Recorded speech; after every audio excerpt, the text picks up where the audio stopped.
శ్రీ రమణ భాషణములు. భక్తుడు.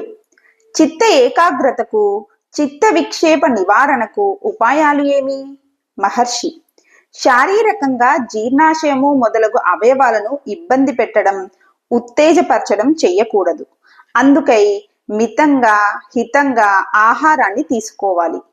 మిరపకాయలు, అతిగా ఉప్పు, ఉల్లిపాయలు, మద్యపానం, మత్తు మందుల వంటి ఉత్తేజం కలిగించే పదార్థాలను వదిలివేయాలి. మలబద్ధకము, మత్తు, ఉద్రేకములను కలిగించే పదార్థాలను దగ్గరకు రానియకూడదు. ఇక మానసికంగా ఒక లక్ష్యాన్ని ఎన్నుకొని దాని యందే మనస్సును నిశ్చలం చెయ్యి. ఈ విషయం యందు ఆ శక్తి ఎలా ఉండాలంటే వేరే ఎందులోనూ ఆసక్తి ఉండకూడదు. వైరాగ్యం అన్నా, చిత్త ఏకాగ్రత అన్నా ఇదే. భగవంతుడో మంత్రమో ఏదో ఒకటి ఎన్నుకోవచ్చు. అప్పుడు మనస్సుకు సూక్ష్మమును గ్రహించే నేర్పు అలవాటై దానిలోనే నిమగ్నం కాగలదు. భక్తుడు. వాసనల వలన మనస్సు చలిస్తుంది. ఆ వాసనలను కూడా వదలడం వీలవుతుందా? మహర్షి.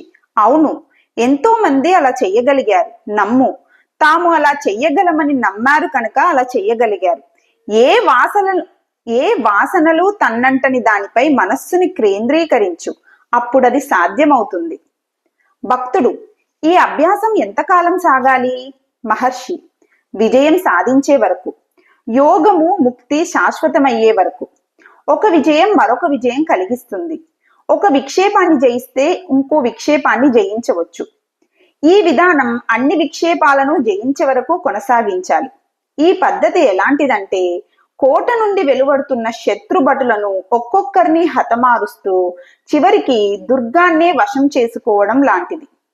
భక్తుడు. ఈ పద్ధతికి గమ్యమేమి? మహర్షి. సత్పదార్థ ప్రాప్తి, సత్ సాక్షాత్కారం. భక్తుడు. సత్యస్వరూపము ఏమిటి? మహర్షి. ఆది అంతము లేని నిత్యస్థితి. అన్ని రూపాలలో, అన్ని మార్పులలో, అన్ని శక్తులలో, అన్ని పదార్థాలలో, అన్ని జీవులలో అంతర్లీనమైన సత్తా. అనేకములు మారును, కానీ ఏకం నిత్యము శాశ్వతము.